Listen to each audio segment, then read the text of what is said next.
गीता दीदी की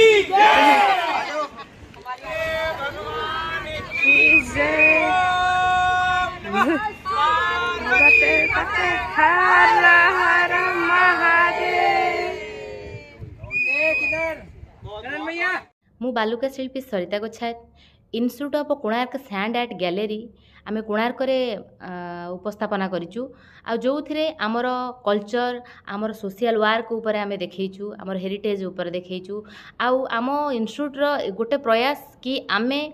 अत्यधिक बालुका शिल्पी उत्पन्न करूँ छोट छोट पिला मानकु शिक्षा दि जाउची केमिति सैंड आर्ट को आगु को नवा पाई एवं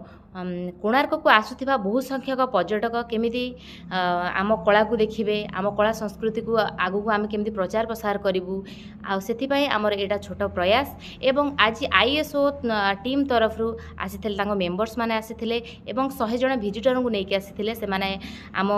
कोणार्क रे थिबा institute of Konark sand art gallery को विजिट कले एवं आम कला संस्कृति एवं आम ऐतिह्य को देखिले बहुत प्रशंसा कले आ सब बेले आमर प्रयास रहिबो कि आमे किभଳି भाबरे आमे आम कला को प्रदर्शन करिबु जेहेतु कोणार्क एक ऐतिह्य स्थली सेथिपाई आमे प्रयास करूछु आम कला संस्कृति को केमिति आमे आगु को नबु।